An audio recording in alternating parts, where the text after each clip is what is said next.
Jason Statham felt the first prickle of danger the moment he stepped into the dented cup. The neon bar sign above the doorway flickered like a warning, and he almost didn't walk in. Something in his gut told him this place was trouble. But it had been a long day, and he needed a drink like a parched man in a desert. The overhead lamp sputtered as he pushed open the battered door, unveiling a crowd that would have made a traveling circus look tame. Hunched figures in dusty jackets, an odd hush that came in waves. Something was off. Before Jason could take in the entire scene, a glass shattered somewhere behind him, though he didn't flinch. His senses were honed from years of acting in scenes that demanded vigilance, and from a real life that wasn't always so different from those fictional roles. In certain corners of the world, your instincts could be your most reliable currency. Here, in this dimly lit bar with sticky floors and uncertain alliances, caution was king. He scanned the perimeter. A jukebox in the corner wheezed out the final notes of a country tune. A few heads swiveled his way, recognized him, then darted back down to their drinks. He spotted a table of young men eyeing him intently, their postures stiff. In the far left corner, a tall, broad-shouldered brute of a man glowered at the bartender.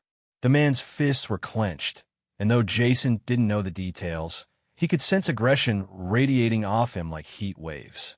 "Yeah, it's Jason freaking Statham," muttered someone behind Jason. A half-laugh punctured the silence. Jason ignored it. He stepped forward, nodded at the bartender, a wiry old man with a mustache that gave him a perpetual scowl, and slid onto a bar stool. "What'll it be?" the bartender asked, sounding weary. "Just a whiskey, neat," Jason said, voice low. He felt the stares intensify. To his left, two men rummaged through their pockets, likely fumbling for a phone or a pen, hoping to get an autograph. Jason turned just enough to discourage conversation. He wasn't in the mood for idle chatter or fan worship. Tonight was about finding a quiet moment alone, and maybe letting the burn of whiskey chase away the knots in his shoulders. As he waited for his drink, he couldn't help but be drawn to that tall man in the corner again. The brute's entire bearing suggested violence waiting to happen. Jason had seen men like that before. Arms too tense, eyes too narrowed, jaw set tight enough to crack a walnut. The man swung his gaze around the bar, scanning for prey. He looked disappointed that no one had yet dared to cross him. It was only a matter of time. The bartender slid Jason's drink across the countertop just as the music died completely. Chairs scraped against the floor, followed by the low mumble of conversation. Jason sipped his whiskey, inwardly appreciating the sudden quiet. But the respite was short-lived. A rough cough jolted him out of his reverie, followed by a low voice thick with challenge. "Well, look what we've got here." Jason set his glass down and turned slowly. A tall woman with a shock of silver hair and heavily tattooed arms stood behind him. She wore a leather jacket that looked older than she was, and her face was contorted into something between curiosity and suspicion. "So, you're the famed Jason Statham," she said, crossing her arms over her chest. Her voice carried an edge that spoke of countless bar fights and near brushes with the law. "Wouldn't expect to see you in a place like this." Jason shrugged, noticing the hush around them. Even the bully in the corner turned his attention toward their exchange, his lips twisting into a subtle sneer. "Just passing through," Jason replied evenly. "Needed a drink. The sign outside says this is a bar." She snorted. "That sign outside used to say dented cup, but half the letters are gone, and it flickers like it's possessed. We get some travelers, but rarely big names." A hush of anticipation fell as a second figure joined her, a wiry man in a stained tank top. "You think you're some big-shot tough guy, huh? We've seen the movies." He waved a hand dismissively. "But you're all talk." Jason allowed a small grin. It wasn't the first time someone had tried to test him, to push him and see if he measured up to his on-screen persona. But he didn't come here to put on a show. "I don't want any trouble," he said, turning back to his drink, controlling his voice to keep it calm. At that moment, the brute in the corner stood up, scraping his chair along the floor. He was bigger up close, a looming presence that cast a shadow across Jason's stool. The woman and the wiry man parted to let him through. He wore heavy work boots and a scowl carved by years of resentment. A scar ran across his jawline. When he opened his mouth, Jason realized the man was wearing gold-capped teeth that sparkled under the flickering overhead light. "This bar ain't big on celebrities," the brute growled. "You either buy drinks for the house, or you show us what you're made of." Jason held the man's gaze. He could feel the cold rage behind those words, something personal. This wasn't just about a show of force. There was an old wound lurking there. Jason's mind whirled, recalling stories of fans insulted or old grudges formed over a misunderstanding. Yet he had no recollection of meeting this man before. Drawing a slow breath, Jason said quietly, "I'm not here to cause problems. Let me finish my drink in peace, and I'll be on my way." The brute's lips curled into a sneer, revealing those glinting gold teeth. Around them, the entire bar seemed to wait for the moment to erupt. Adrenaline began to seep into Jason's veins, but he kept his posture relaxed. The worst move was to show intimidation. An unsettling grin spread across the big man's face. "I insist, Mr. Movie Star." His voice was low, menacing. "Let's see you back up that tough guy talk." Before Jason could respond, a heavy hand clamped onto his shoulder. The standoff had begun. Clutching his whiskey glass in one hand, Jason glanced briefly at the enormous hand that now pressed into his shoulder. The brute's fingers were like sausages, thick and covered with nicks and scars. It reminded him of an amateur boxer he once encountered in a seedy LA gym, a man so consumed by bitterness that every conversation risked a fist to the face. "I'd remove that hand if I were you," Jason said evenly, not raising his voice. He had learned over the years that a calm tone could be more intimidating than snarling bravado. A ripple of tension spread through the bar. The silver-haired woman and the wiry man hovered at the brute's back, ready to pounce like hyenas egging on the alpha predator. Around them, other patrons stared in wide-eyed silence, torn between fascination and dread. Even the bartender had discreetly slid behind the shelves of liquor, bracing for whatever would happen next. The brute laughed, a sound almost void of humor. He tightened his grip, and Jason felt the weight of it like a clamp. He forcibly relaxed his muscles. Tensing up would only telegraph his next move. "You think you're better than us?" the brute hissed. Jason could smell stale beer and rotten intentions on the man's breath. "All that fancy fight training in your films. Who taught you that? Some Hollywood choreographer?"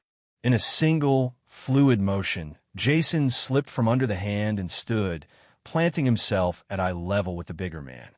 While the brute was taller and broader, Jason's presence filled the space in a different way, unwavering resolve.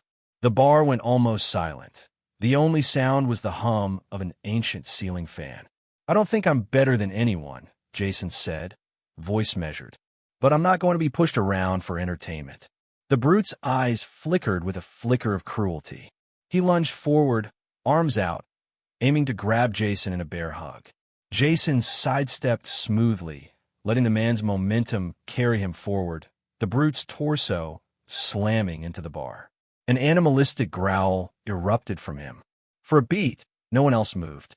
Then the woman with silver hair and the wiry man sprang into action, encircling Jason from opposite sides, hoping to trap him like cornered prey.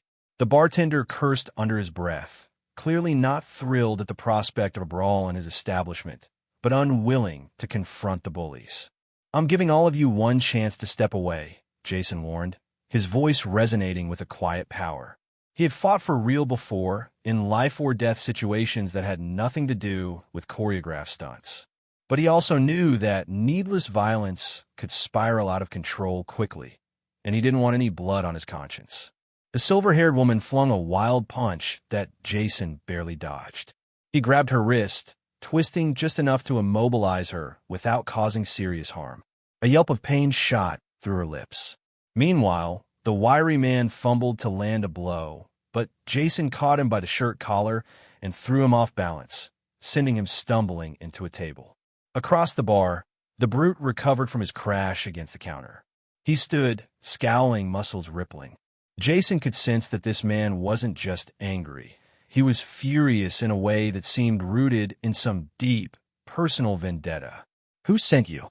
Jason asked suddenly, the question surprising even himself.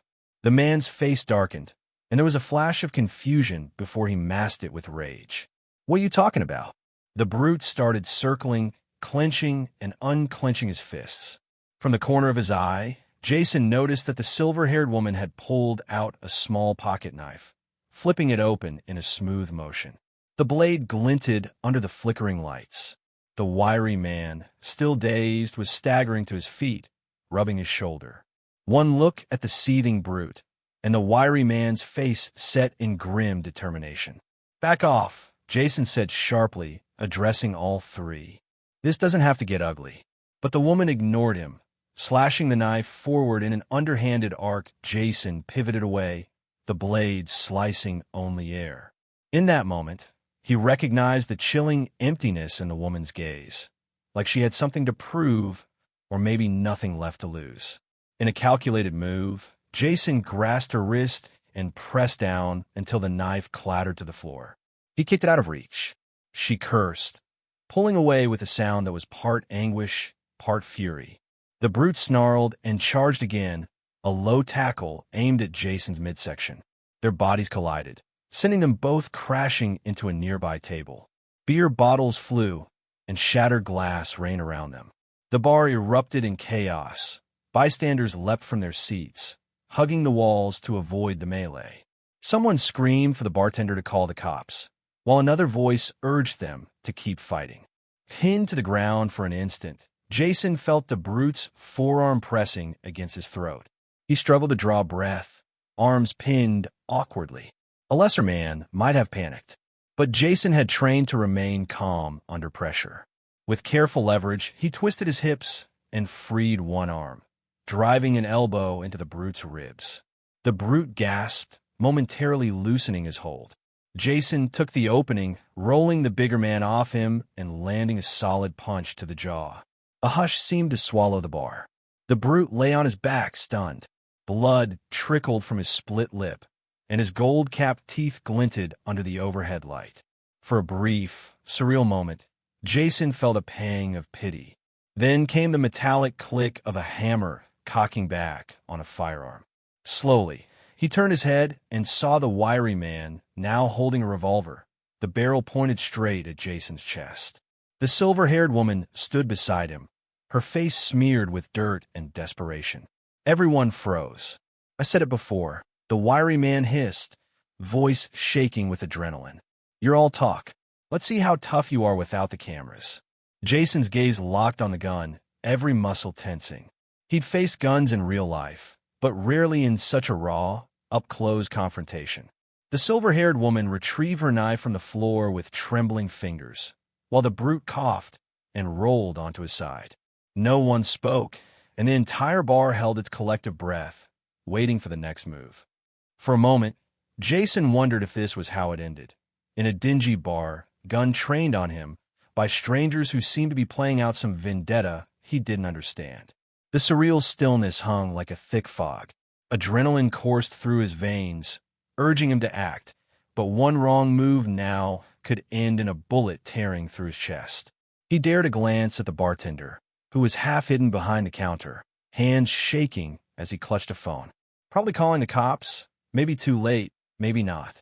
Meanwhile, the silver-haired woman, her knife back in hand, seemed eager for blood. The wiry man's hands were slick with sweat, the revolver quivering slightly, but not enough for Jason to make a move without risking a bullet. "I don't know what this is about," Jason said quietly, voice calm despite the tension knotting in his chest. "But I'm not responsible for your grievances, whoever you are." The brute spat blood on the floor, chuckling through his battered lip. "You think you're innocent? Let me enlighten you. My name is Vince. Ring a bell, big shot." Jason's eyes narrowed. The name was vaguely familiar, but he couldn't place it. "I meet a lot of people," he replied, keeping his voice neutral. "I'm sure you do," Vince growled, pushing himself up to a seated position, ignoring the pain that tightened his features. "But you ruined my brother's life, and I'm here to repay the favor." A murmur spread around them. Even the silver-haired woman shifted uncomfortably, as if the mention of a personal motive changed the dynamic. Jason racked his memory for any incident that might connect him to a man named Vince or his brother, but he came up blank. "I don't know your brother," Jason said, letting his sincerity show. "If there's been a misunderstanding." Misunderstanding. Vince let out a hard bark of laughter. He pointed a shaking finger at Jason. "You humiliated him. You turned him into a joke. And because of you, he lost everything." "That's enough talk," the wiry man hissed. He stepped closer, the muzzle of the gun edging toward Jason's chest. "Vince, let's finish this." The silver-haired woman was tense, scanning the room as though anticipating reinforcements. But the handful of patrons scattered about looked too petrified to intervene. Jason forced himself to breathe evenly. Memories raced through his mind. Fans he'd refused, selfies with media controversies that had been exaggerated or twisted. Could something trivial have escalated into this life-threatening situation? "There's no reason for anyone else to get hurt," he said, glancing from Vince to the woman and the wiry man. "If you want to talk, we'll talk. If you want to fight," he paused, controlling the tremor in his voice. "Well, there's better ways to handle this." Vince wiped blood from his lip, locking eyes with the wiry man, who looked back uncertainly. They seemed to communicate silently. Then, in a move almost too fast to track, the silver-haired woman hurled her knife at Jason, forcing him to twist sideways. The blade missed him by inches, clattering harmlessly against the floor. But the distraction gave Vince just enough time to scramble upright. "Now!" Vince roared. Shots rang out, two deafening cracks that made Jason's ears ring. He felt a momentary burn sear across his left shoulder, followed by another bullet that splintered a nearby table. Patrons shrieked and dove for cover. Jason dropped to a crouch, adrenaline surging. In the chaos, he managed to grab a broken table leg, brandishing it like a makeshift club. The bartender shouted, "The police are on their way," his voice cracking in terror. Jason locked eyes with the wiry man, who was now trembling as he aimed the revolver again. The silver-haired woman darted for her fallen knife, retrieving it swiftly. Vince, panting hard, clenched his fists. He was bleeding from the mouth, but the rage in his eyes hadn't dimmed. "I'm giving you one more chance," Jason warned, never taking his gaze off the gun. "Put it down." The wiry man didn't budge. Jason's mind raced, searching for a way to neutralize the threat. He inched his foot forward, testing his balance. Vince must have sensed what was coming because he barked, "Shoot him!" Tom seemed to slow. The wiry man squeezed the trigger just as Jason swung the table leg upward, aiming to knock the gun from his hand. A blinding flash lit the bar, followed by the thunderous roar of the firearm. Pain exploded in Jason's shoulder, and he staggered back. But his blow connected. The revolver clattered to the ground, spinning out of reach. The wiry man cursed, clutching his bruised hand. Jason's vision blurred from the pain, but he refused to go down. The bullet had grazed him, mercifully not striking bone. Vince lunged forward, fists flying. Jason braced himself, blocking a series of quick jabs. One slipped through, landing a solid hit on Jason's ribs. He grunted, then pivoted, driving a knee into Vince's abdomen. Vince doubled over with a strangled gasp. From the corner of his eye, Jason saw the silver-haired woman stalking closer, knife clenched in a white-knuckled grip. There was raw hate in her eyes, a determination that made him uneasy. He realized he was surrounded, outnumbered, wounded, and no one else in the bar seemed willing or able to help. "I've got to end this," he muttered under his breath. In a burst of resolve, he feinted a strike at Vince, causing the big man to flinch. Then he turned abruptly to meet the woman's incoming slash. He caught her wrist just in time, twisting the knife from her grip. Another spin, and he used her body as a partial shield against Vince, who was lunging to tackle him. They all collided in a clumsy crash of limbs and curses. Somehow, Jason came out on top, pinning the woman's arm behind her back. Vince fell to the floor again, cracking a chair under his weight. The wiry man was still nursing his hand, face twisted in a mixture of pain and uncertainty. Sirens wailed in the distance. The cold screech outside signaled that law enforcement was finally here. But Jason doubted that alone would end this without bloodshed. Vince and his cohorts looked too invested in their rage to simply surrender. Jason's chest heaved as he spoke, sweat streaming down his forehead. The cops are coming. You want to go to prison for this? Because that's what's about to happen. Despite the threat of incoming officers, Vince managed to grin, spitting more blood on the floor. I don't care what happens to me, as long as you pay. A new wave of dread swept over Jason. These three weren't mere bar brawlers. They had a mission, fueled by a deeply personal grudge. Jason needed answers, and he needed them fast. But the looming presence of the police complicated everything. The police sirens grew louder, red and blue lights dancing through the grimy windows of the dented cup. Panic washed over the patrons. Some scrambled for the exit, while others crouched low, hoping to avoid the chaos. The bartender sank behind the bar, relief and anxiety warring on his face. Vince coughed, blood splattering onto the floor. The silver-haired woman, pinned by Jason's grip, twisted her head to snarl at him. The wiry man hovered on the edge, gaze flicking between his fallen revolver and the approaching squad cars. Jason released the woman's arm, just enough to stop causing her pain. The last thing he wanted was to harm someone unless he had no choice. You might get a chance to explain why you're so set on revenge, he said, breath coming in short gasps. But this isn't the place. Not anymore. She only glared, ferocity burning in her eyes. Then, in a shocking move, she stomped on Jason's foot. Hard. Instinct made him loosen his grip. She wrenched free and bolted toward the bar's back door, signaling the wiry man to follow. Vince stumbled to his feet, wincing. He looked torn between escape and finishing what he started. Clutching his ribcage, he limped in Jason's direction. Jason stood ready, though his own shoulder was on fire from the bullet graze. You can't run this time, Vince hissed, voice raw. If you leave with the cops, fine. But we'll meet again. I promise. His promise carried a dark certainty that chilled Jason more than the pain in his shoulder. Before Jason could respond, Vince turned and followed his accomplices, shoving past toppled chairs and spilled drinks. They left through the back exit, disappearing into the night. A moment later, the front door burst open. Two officers in dark uniforms stormed in, weapons drawn. Jason raised his hands in a universal sign of non-aggression, heart pounding. The bartender pointed frantically toward the rear of the bar. They went that way, he shouted, voice shaking. They've got weapons, hurry. One officer, a tall woman with a steely gaze, nodded to her partner, and the pair sprinted toward the back door. The bartender exhaled, sinking onto the floor, the phone still clutched in his hand. A ragged hush settled over the bar, broken only by the whimper of a frightened patron cowering by an overturned table. Jason inhaled slowly, trying to manage the pain. A third officer stepped in, scanning the aftermath with disbelief.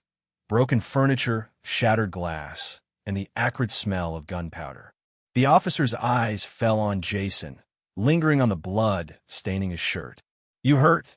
The officer asked, holstering his gun and carefully approaching. Just grazed, Jason replied, his voice subdued. They've gone, but I'm guessing not far. Names? Jason let out a shaky breath. I caught one name, Vince. Did they say why they attacked you? The officer pressed. Jason hesitated, then relayed what little he knew. Vince said I ruined his brother's life. Made him a joke, but I don't know who his brother is. The officer frowned. All right, let's get you to the hospital, Mr. Statham. We'll file a report and take a statement. Maybe we can figure out who this Vince is. Jason nodded, exhaustion seeping into his bones. He turned to the bartender, who still looked shell-shocked. I'm sorry about the damage. Let me cover it. The bartender shook his head weakly. I just want everyone out of here. This place has seen enough trouble tonight. Jason respected that. He allowed the officer to guide him outside, where an ambulance waited. The night air was crisp, carrying the lingering scent of rain. Red and blue lights illuminated the cracked asphalt of the parking lot. A handful of curious onlookers had gathered behind police tape, phones out, snapping pictures or filming. As paramedics fussed over his wound, Jason closed his eyes momentarily, trying to center himself. He couldn't shake the feeling that this confrontation was just a prelude. Vince and his crew were out there, fueled by a vendetta that remained unexplained. and something told Jason that he would not find peace until he discovered the root of that hatred. The ride to the hospital was a blur of sterile lights and antiseptic smells. A doctor cleaned and bandaged his shoulder, confirming that the bullet had only grazed him.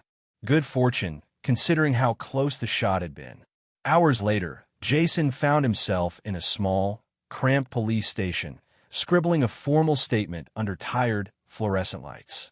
Once the statement was done, the tall woman officer who had stormed into the bar first introduced herself as Detective Hughes. She joined him at the plain metal table, crossing her arms as she eyed him curiously. "I got your statement," she said. "We've put out an APB on Vince, the silver-haired woman, and the wiry man. But it'd help if you could recall anything else. Anything at all about who might hold such a grudge against you." Jason rubbed his temples, searching his memory once more. "I've met fans who got overenthusiastic, or people who dislike me for one reason or another. But no one like this. Nobody who'd gather accomplices, pull a gun, and vow revenge like that." Detective Hughes nodded thoughtfully. "We've pulled some bar security footage. It's old, but it might help us ID them." She shrugged. "Not a lot to go on, but we'll try." He leaned back in the chair, fatigue weighing down his eyelids. "I appreciate it. Look," she said, voice gentler. "I know you're probably in shock.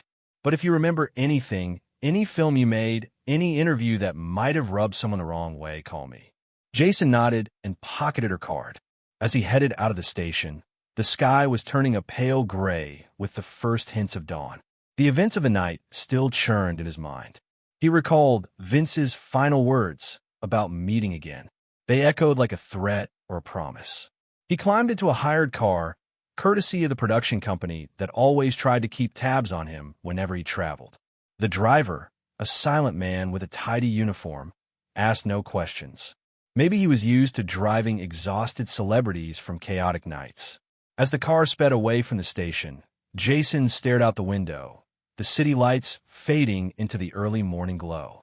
He couldn't help but sense the quiet before an even bigger storm. There would be no real rest until he uncovered the secret behind Vince's hatred and ended it. Little did he know that in another part of town, behind tinted windows and flickering warehouse lights, Vince and his accomplices were already planning their next move, forging alliances with dangerous people who had their own reasons for wanting to see Jason brought to his knees. The conflict was far from over, and the stakes were about to grow far beyond a mere bar fight.